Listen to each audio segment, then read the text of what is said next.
10वां question है। इसमें कह रहा है कि त्रिभुज पी क्यू आर, अब एबीसी के बदले पी क्यू आर रख दिया, क्या दिक्कत है।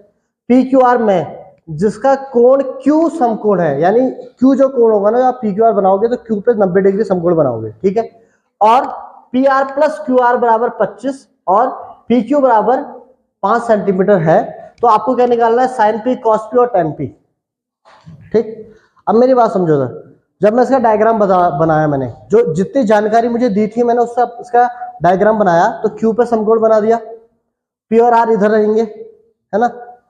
अब वो कह रहा है, और मुझे निकालना क्या है, देखो sine P, cos P, tan P, यानी एंगल चेंज नहीं हो रहा है, तो यानी कि वो अलग अलग बनाने की जरूरत नहीं है, एक ही से हो जाएगा, तो इसमें चेंज नहीं हो रहा। अच्छा, और क्या दिया देखो इसमें, अगर ये एंगल है, ये एंगल है, तो ये 5 क्या चीज हुई, आधार हुई, नहीं हुई आधार, ये लंब हो गया, ठीक, और ये क्या हो गया, कर्ण है। तो आप क्या देख रहे हैं सवाल में कि आपको आधार तो दिया हुआ है 5 सेंटीमीटर, आधार तो दिया हुआ है 5 सेंटीमीटर, आपको लंब भी नहीं पता और कर्ण भी नहीं पता, लंब भी नहीं पता और कर्ण भी नहीं पता। इससे पहले जो भी सवाल थे उनमें क्या था कि 2 भुजाएं दे रखी थी और तीसरी निकालनी, कर्ण निकालना होता था, या फिर कर्ण दिया हो, आधार दिया तो लंब निकालना, कर्ण दिया, लंब दिया, आधार निकालना, यानी कि इन 3 में से 2 दी रहती थी, एक हम निकालते थे किससे, पाइथागोरस प्रमेय से, कर्ण का स्क्वायर बराबर लंब का स्क्वायर प्लस आधार का स्क्वायर। परंतु इस सवाल में आपको सिर्फ एक ही भुजा दी हुई है, तो अब बाकी कैसे करें अब सवाल, है ना। अच्छा, इस सवाल में था भी इतना ही कुछ, ये सवाल है ही इस चीज का कि आप लंब और कर्ण निकालो। ये सवाल आपका, ये तो बहुत ही सिंपल हो गया ना, साइन पी, साइन बराबर होता है लंब बट्टा कर्ण, अगर आपको लंब मिल गया इतना बट्टे इतना कर देंगे, साइन पी आ गया। कॉस पी क्या होता है, आधार बट्टा कर्ण, आधार तो पहले से दिया हुआ है, 5 बट्टा कर्ण निकाल लोगे, 5 बट्टा कर्ण कर दोगे, आ गया। टेन पी क्या होता है, लंब बट्टा आधार, तो लंब बट्टा आधार, आधार तो दिया हुआ है, लंब निकल जाएगा तो आपका आधार है बट्टा, तो इसमें तो कुछ काम ही नहीं है भाई, इसमें तो कुछ काम ही नहीं है। तो सारा मसला किसका है कि लंब और कर्ण निकालने का, ये जो सारा सवाल ही लंब और कर्ण का है, वो कैसे निकलेगा, ठीक है। और उसके लिए जो दिया हुआ है वो ये दिया हुआ है, P R plus Q are बराबर 25, तो कुछ ना कुछ तो यूज होगा इसका, है ना। तो हम क्या करते हैं, हम चलते हैं अपनी पाइथागोरस प्रमेय में, ठीक है, पाइथागोरस प्रमेय जो कह रही है उस पर चलते हैं हम। तो अभी यहाँ पे हमने लंबाया रख देते हैं इसकी हम। अब पी आर क्यू आर, देखो इधर क्या है, पी आर क्यू आर और पी क्यू की बात हो रही है, तो यहाँ पे मैं जो पाइथागोरस प्रमेय लिखूंगा वो ऐसा नहीं लिखूंगा, कर्ण का स्क्वायर बराबर लंब का स्क्वायर आधार का स्क्वायर, ऐसा नहीं लिखूंगा मैं, सीधे इनकी भुजाओं की क्योंकि कर्ण कौन है, पी आर ही है, आधार कौन है, पी क्यू है, और लंब कौन है, क्यू आर या आर क्यू है। आपको वरना आप कहोगे ना क्यों लिखा हुआ है ऐसा, अभी तक हम क्या करते थे, कर्ण का स्क्वायर और लंब का आधार, क्योंकि वहां दिया रहता था।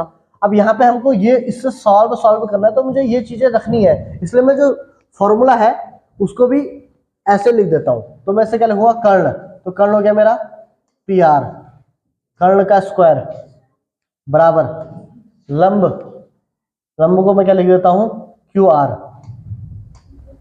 स्क्वायर प्लस आधार पी क्यू का स्क्वायर। जैसे आप इतना लिखेंगे आपको दिख जाएगा कि आपको क्या क्या चीज दी हुई है। आप देखो इसमें क्या दिया हुआ है, आपको बताओ, वो बताओ मुझे जो दिया हुआ है। आप देखेंगे क्या आपको इसमें पी क्यू दिया हुआ है, पी क्यू कितना है, 5 है, तो जो दिया हुआ पहले वो तो रखी दो, तो पी आर का स्क्वायर बराबर क्यू आर का स्क्वायर प्लस 5 का स्क्वायर। तो अब तो इसके बाद से सॉल्व भी कर लेते हैं, हो गया आपका 25, ठीक है, और ये हो गया आपका पी आर का स्क्वायर। आपका अब क्या दिखता है मुझे करते हुए, ऐसा लगता है कि इसको इधर ले आता हूं, और क्या हो सकता है, फिर इसको इधर ले आता हूं, 25 को रहने देता हूं, पी आर का स्क्वायर माइनस क्यू आर का स्क्वायर इज इक्वल टू 25। जैसे ही आप इतना करेंगे आपको यहाँ पे कुछ सर्वसमीका बनती दिख रही है, सर्वसमीका ए स्क्वायर माइनस बी स्क्वायर, है ना, ए स्क्वायर माइनस बी स्क्वायर क्या होता है, ए प्लस बी और ए माइनस बी, तो ए कौन है, P are, A plus B और ब्रैकेट ए माइनस बी, ये आपको दिख रहा है, और इज इक्वल टू 25 तो है ना। इसको मैंने सर्वसमीका तोड़ दिया। जैसे आप ऐसा करेंगे तो आपको दिख जाएगा P R plus Q R is equal to 25, तो P R plus Q R is equal to 25, इसके बदले आप क्या लिख सकते हैं यहाँ से 25, तो मैंने यहाँ से लिख दिया 25, ब्रैकेट मल्टीप्लाई मानी जाएगी, P R minus Q are बराबर 25 तो पहले से है ही। अब इसे P R minus Q are बराबर 25, ये मल्टीप्लाई में है तो यहाँ डिवाइड में चले गया, तो कितना हो गया सॉल्व करके 1 आ गया। तो यानी कि मुझे क्या मिल गया यहाँ से, आप देखेंगे मुझे यहाँ से मिल गया है P R minus Q R is equal to 1। ये मिल चुका है, नहीं मिल चुका है, ये मैंने यहाँ से निकाल दिया P R minus Q R is equal to 1। ठीक, पर बात तो अभी भी नहीं बनी है, अभी भी हमें क्या चाहिए, हमें तो अलग अलग चाहिए ना। तो ये अलग अलग चाहिए तो कैसे, पी आर अलग चाहिए मुझे कि कितना होगा, और क्यू आर अलग चाहिए कितना होगा। अब कितने कितने चर हो गए, देखो 2 चर है, पी आर और क्यू आर 2 चर है, तो 2 समीकरण होनी चाहिए थी ना।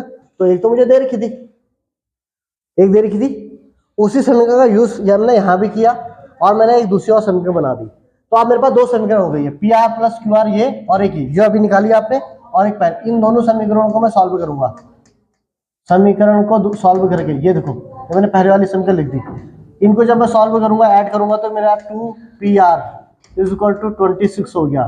तो P R is equal to कितना हो गया आपका 26/2, यानी कि P R is equal to आपको मिल गया यहाँ पे 13।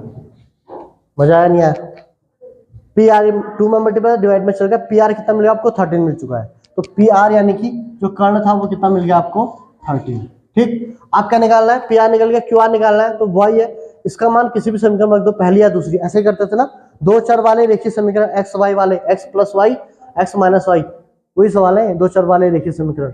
अब इसका मान किसी भी समीकरण में रख दो तो आपको क्या मिल जाएगा, आपको दूसरा क्यू आर मिल जाएगा। तो पी आर हम क्या करते हैं, दूसरी वाली में रख देते हैं, तो P R plus Q R is equal to 25 है, तो पी आर कितना हो गया आपका 13 plus Q R is equal to हो गया आपका 25, तो क्यू आर कितना हो गया आपका 25 माइनस 13, तो कितना हो गया आपका 12, कितना आ चुका है 12। तो पी आर की वैल्यू कितनी आ गई, क्यू आर की वैल्यू कितना आ गई 12। तो क्यू आर क्या चीज है, क्यू आर आपका लंब है।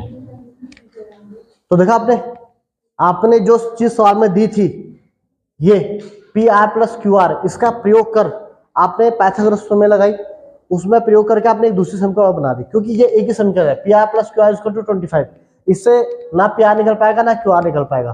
तो आपने एक समीकरण और बनाई, P R minus Q R equal to 1, और इन दोनों समीकरणों को सॉल्व किया, वहां से पी आर भी निकाल दिया, फिर पी आर का मान समीकरण 2 में रख के आपने क्यू आर निकाल दिया। ठीक है, ये आपने पहले कर चुके हैं सारा समीकरण चीजें। तो इससे हमारे क्या आ गए, कर्ण और लंब आ चुके हैं। अब जैसे ही हमारे कर्ण आ गया, लंब आ गया, आधार आ गया, तो आपको जो निकालना है, जो त्रिकोणमितीय अनुपात निकालना है, वो बड़ी आसानी से आपका निकल जाएगा। तो देखो यहीं पे निकाल देते हैं, क्योंकि सिंपल ही है, साइन पी हम पहले निकालते हैं, साइन पी। तो साइन क्या होता है बेटा, लंब बट्टा कर्ण, बोल बोल के लिखो तो अपने आप याद होगा। देखो लंब बट्टा कर्ण, तो साइन होता है, अब पी पे बात हो रही है, एंगल बदल नहीं रहा है, एंगल यही है, इसके लिए लंब कौन है 12, कर्ण कौन है 13, आंसर। फिर निकालना है cos P, cos P, cos होता है आधार बट्टा कर्ण, आधार कौन है बताओ, आधार कौन है, आधार कौन है, आधार है आपका पी के लिए, पी के लिए आधार आपका 5, कर्ण कौन है 13। ठीक हो गया। फिर हो गया tan पी, tan क्या होता है, tan होता है लंब बट्टा आधार, लंब बट्टा आधार, तो लंब कौन है पी, पी के लिए लंब है आपका 12, आधार कौन है 5। तो ये आपकी तीनों वैल्यू निकल। मैंने कहा था ये काम तो बहुत सिंपल है, ये जो सारा काम था, इसको सारा कुछ कराया हुआ, वो मुझे बस इनके लंब, कर्ण और लंब निकालने का काम था, और उसके लिए मुझे ये यूज करना पड़ा यहाँ पे। ठीक है।